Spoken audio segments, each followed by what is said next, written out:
Hello BB&N, I'm George Ferridge. And I'm Pavel Frantsen. Pavel, did you just decide not to dress up? This is our last episode. I dressed up with my school spirit for senior dress-up week, and this was actually my pajamas on the morning of junior prom and subsequently to jail.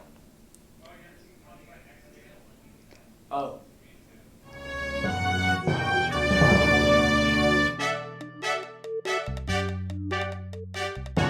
Our first story tonight, recent developments have led to the cancellation of senior pranks this year. We decided to ask the other members of the community how they felt about this. Liv and Jen?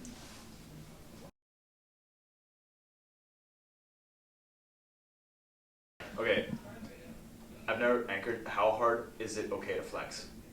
Before it becomes like he's obviously flexing? Maximum flexage. Thanks, guys.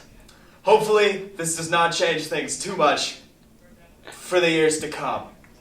We would also like to wish everyone a happy spring break from the Nightly News. This year's school trips include a trip to South Africa and BB&N's first ever trip to Cuba. And after that, we have junior prom. Hopefully, we'll see plenty more adorable promposals soon. There's still enough time to ask that one hunk from English to prom. How romantic. As the token female anchor, I'm required to cry at displays of affection. Speaking of romantic, here's Colin with sports. Hello everybody, Colin Lanphier, new Nightly News sports correspondent here. We all went to the Winter Sports Assembly, so I'm just going to give you a quick run through of all the highlights of this year's winter sports season. So starting off, we have boys varsity wrestling, where Brad Basham came in first place at the ISL Championship, along with four other placers, including Sasha Frank, Will Jarrell, Jiho Lee, and myself. Will Jarrell, Sasha, and Brad qualified for New England's, where Brad took second in a very, very, very, very, very tough loss in the championship round, and Will Jarrell came in seventh, meaning they both advanced to the National Prep Championship up in Pennsylvania. Unfortunately, injuries led to Brad not being able to compete as much as he wanted to, and Will Jarrell only won one match, so they didn't come in that big in nationals. But next year looks great for the Knights. So, next up, fencing. Our boys on the fencing mats came in fourth at states this year, which is a huge accomplishment for all our boys out there on the fencing mats. What? And girls, of course. Next we have boys basketball. They had a tough season, and one of their biggest highlights was probably their last game against Lawrence Academy, where they only lost by 2 points. It was a great game. Eddie Fish made a big showing. Next up is girls basketball. This year for the girls basketball, there were many injuries that took out 4 of their 5 starters, but luckily they had Kayla Kalusian holding down the court for our girls. Next we got guys ice hockey. Unfortunately, the guys ice hockey team only had like 5 wins this year. That's okay though, because they did it with good heart, and they're all a bunch of great guys. Luckily they had team managers Kyle Peck and Desi Omani helping them out, getting waters, and revving up the crowd.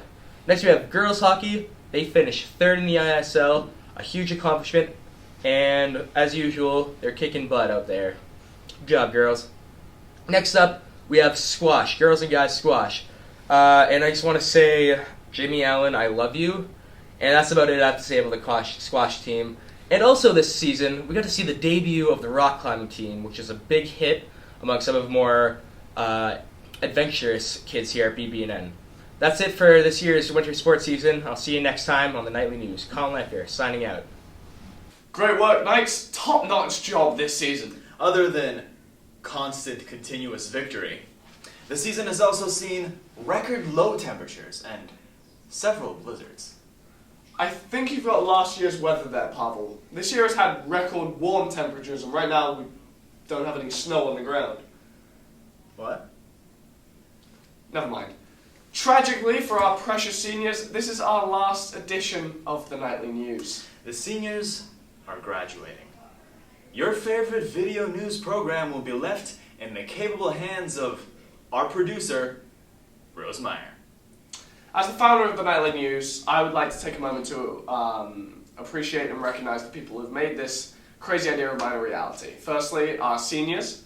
Nathaniel Smith, Sarah Nissenbaum, Pavel Frantsen, Calvin Clancy, and Juliet Solit. Next, I have to thank my co-producer Max Dowden. Although he never appeared on the Nightly News screen, he was always there helping and making this club and every episode as good as it can be, and we never would have been able to do it without him. Also, large thanks to Mr. Warren, who's helped us all learn how to love film over the past 4 years and let us use all of his equipment to get all of this done. Again, we couldn't have done it without him. Anyway, that's it for this lifetime, BB&N.